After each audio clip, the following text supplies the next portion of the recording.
The war will end. The leaders will shake hands. The old woman will keep waiting for her martyred son. That girl will wait for her beloved husband. And those children will wait for their heroic father. I don't know who sold our homeland, but I saw who paid the price.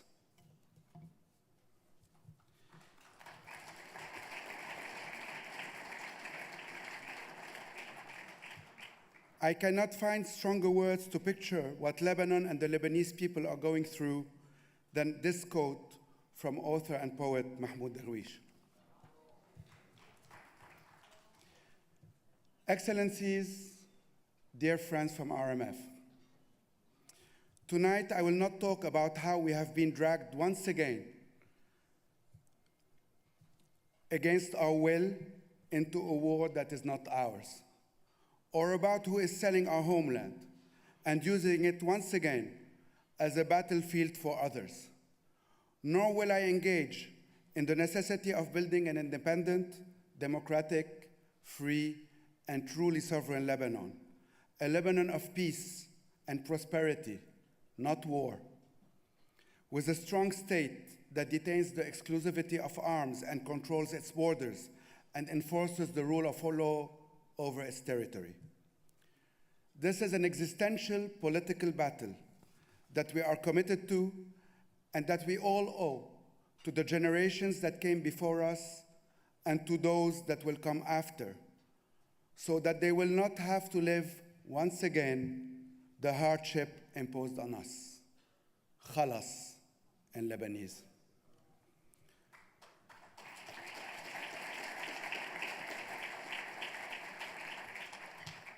Tonight, I want to speak to your hearts. Tonight is a call to stand by each other, upholding unity and human dignity, as beyond geopolitical interests and political divide lies a tragic reality. The Lebanese people, all the Lebanese people, are the ones paying the price. 3,000 people killed, more than 200 of them children, around 15,000 injured, entire villages and towns reduced to rubble, billions of dollars of losses. You know, when I hear that we have passed the $10 billion losses, I still recall as an MP and as a member of the budget committee that we had passed 3 days discussing how we would be able to pass the budget of Lebanese university from $10 million to $15 million. Those 5 million took us 3 days, and the 10 billion destruction took a few hours or a few weeks. Over 1.2 million displaced, forced to flee their homes with nothing. All this in a country with an already crumbling state, financially distraught, ravaged by corruption and black economy, and struggling to stand. And yet, even in the darkest hour, the Lebanese spirit shines through. Across every confession, every political divide, every ideological difference, we witnessed an extraordinary unity. Communities came together to help, to support, and to offer refuge to the displaced. This is the truth of the Lebanese spirit, unbreakable, resilient, and filled with hope. It is the spirit that sustains us and reminds us that no matter how bleak the circumstances, a united Lebanon will rise again.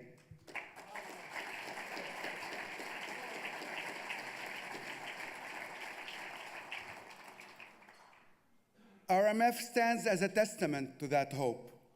For above 30 years, we have proudly built an organization, a reputable and professional organization with a clear mission, keeping the Lebanese sustainably rooted in their land.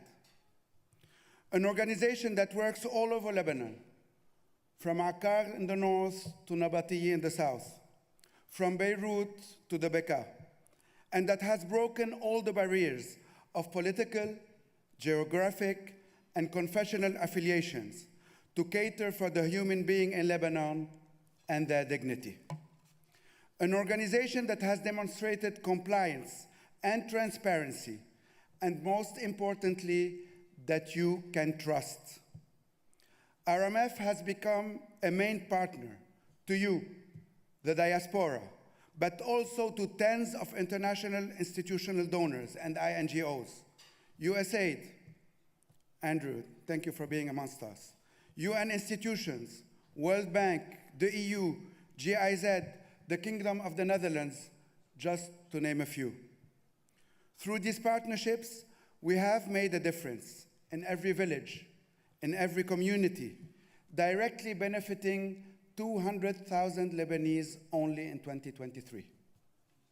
We have developed a value chain approach in agriculture to export Lebanese produce, and not our youth, to new markets. Working with 3,000 farmers, we have created in the last 5 years 10,000 sustainable jobs.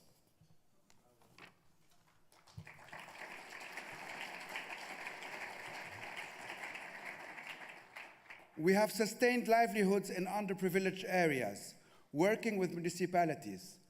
RMF has developed projects with 40% of the municipalities of Lebanon, 40%.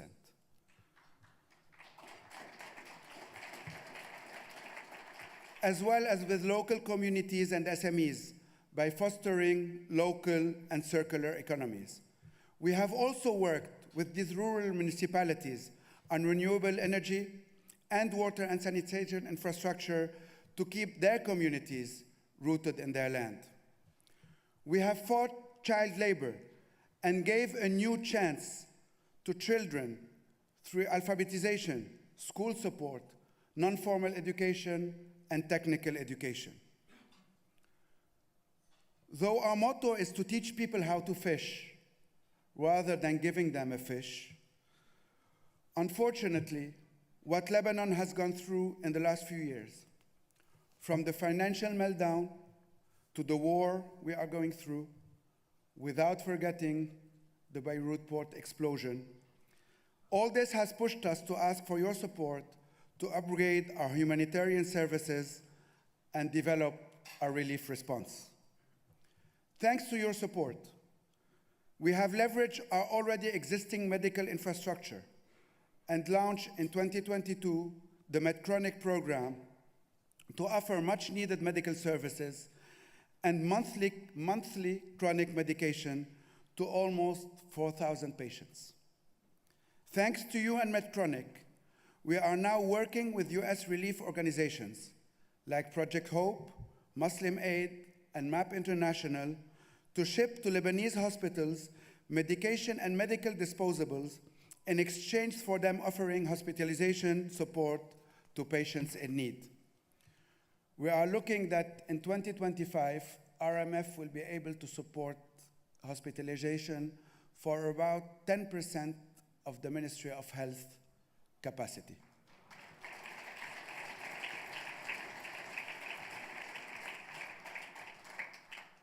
Last but not least, from day one of this war's outbreak, our commitment was to stand by and support our fellow displaced Lebanese. With your support and that of international organizations, RMF's comprehensive emergency response to this national tragedy has had a major impact.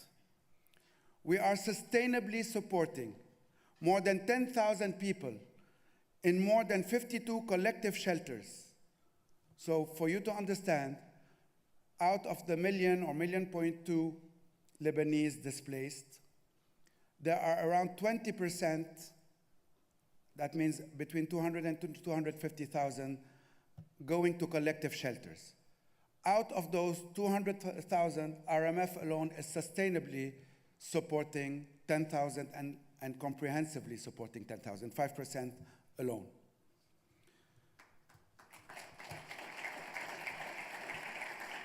And that means providing food, including daily hot meals, essential kits, and medication. We are also, now that while I'm speaking, rehabilitating 30 shelters ahead of winter, because those shelters are unlivable in winter. They need electricity, they need heat, they need wash infrastructure. We have organized in these shelters also safe spaces for children and youth to support their education and their mental health with psychosocial support. Finally, we are adapting also our cash for work projects in agriculture, like for instance in olive oil or in olive harvesting, to bring income to displaced and at the same time support the host community farmers. This holistic approach is now being adopted by many donors. And as we are speaking tonight, and I got the news just this morning, UNHCR has tasked RMF with comprehensively managing an additional 50 collective shelters, meaning those displaced in schools, and mapping 2,000 additional families, so 10,000 additional people, residing in individual shelters, and to distribute to them cash assistance.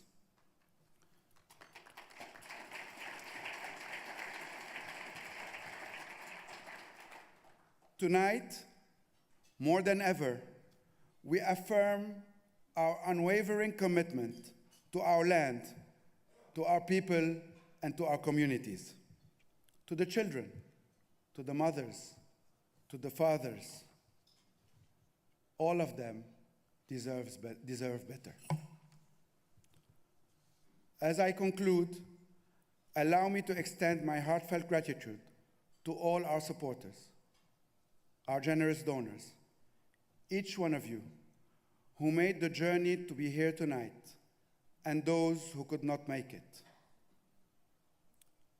My heartfelt gratitude also to the RMF US board, to our chairman, Dr. Joe Jabra, to the whole board, to our executive director, Nadia, where is she?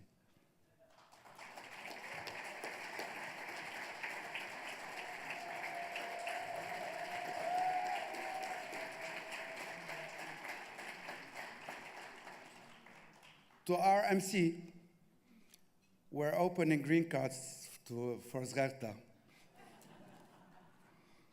To our co-hosts, without all of you, this uphill battle will not be possible. Thank you for continuously believing in and supporting RMF and its mission. And thank you for your immense love for our Lebanon. Together, we will preserve hope. God bless you all, and long live Lebanon.